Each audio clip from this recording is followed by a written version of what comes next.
This is Neural Newscast for Tuesday, May 12th, 2026. Here is the news you need to start your day. From Neural Newscast, I am Peter Rowan. And I am Hannah Whitmore. We begin in Nebraska, where the state is enforcing new Medicaid work requirements starting today. This makes Nebraska the first state to implement the federal mandates, moving ahead 8 months before the national deadline. The policy change is expected to remove coverage for more than 25,000 residents. Critics argue the move is premature, suggesting the state is not operationally prepared for such a significant transition. State officials are moving forward before Washington releases formal implementation guidance. Health policy experts warn this will lead to significant administrative hurdles and extensive backlogs at state call centers.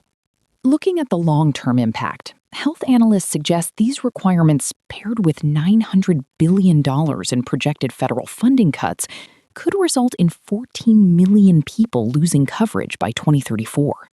In our global file, the United Kingdom's Labour Party is bracing for heavy losses in local elections. Early results show a significant shift toward the populist Reform UK Party.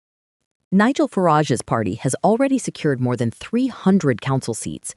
They are specifically targeting former industrial strongholds in the north of England that have traditionally been held by Labour. Prime Minister Keir Starmer has acknowledged the results are difficult. Labour has lost more than 200 councillors in what many observers see as a major test of his leadership. Voters are increasingly citing the cost of living as their primary concern. That economic pressure appears to be outweighing Starmer's promises of long-term reform. Looking at specific regional shifts, Reform UK has ended 47 years of Labour dominance in the Tameside Council near Manchester. In the towns of Wigan and Lee, the party won 24 out of 25 available seats. It marks a historic moment for the movement formerly known as the Brexit Party. Meanwhile, the Conservative Party is also seeing a decline, losing over 100 seats as voters move away from the traditional two-party system. Despite gains in London's Westminster Council, leadership under Kemi Badenoch has so far failed to rally the broader British public behind the party. The Green Party has also failed to translate media visibility into a substantial council presence, gaining only 23 seats despite high support among younger voters. Leader Zach Polanski has gained popularity for his stances on international conflict, but that support hasn't yet overcome the local focus of these council races.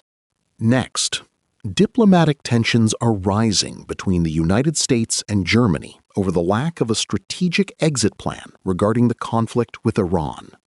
German Chancellor Friedrich Merz recently stated the United States is being humiliated by Iranian leadership after multiple rounds of talks in Islamabad ended without results. Merz criticized the current strategy as ill-considered, drawing parallels to previous 20-year engagements in Afghanistan and the war in Iraq. Donald Trump responded on social media, claiming the chancellor does not understand the global threat posed by a nuclear-armed Iran and defending his administration's actions. The diplomatic friction comes as the Iranian Revolutionary Guard continues to stall negotiations, leaving international observers concerned about regional stability. Merz spoke specifically to students in Marsburg, emphasizing that entering a conflict is simpler than navigating the eventual withdrawal. The White House is currently hosting King Charles and Queen Camilla for a state visit, though the public spat has overshadowed some of the diplomatic festivities.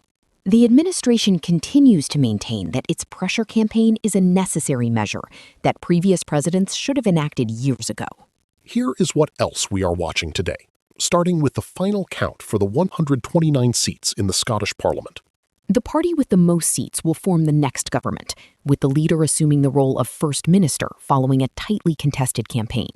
We are also monitoring results in Wales, where 96 seats are being decided through proportional representation to determine the next government. Additionally, final results are expected for 6 mayoral elections across London, including key boroughs like Tower Hamlets and Hackney. These local outcomes will clarify whether the national trend toward minor parties holds in high-density urban areas. This has been Neural Newscast. Neural Newscast is AI-assisted, human-reviewed. View our AI transparency policy at neuralnewscast.com. Thanks for listening.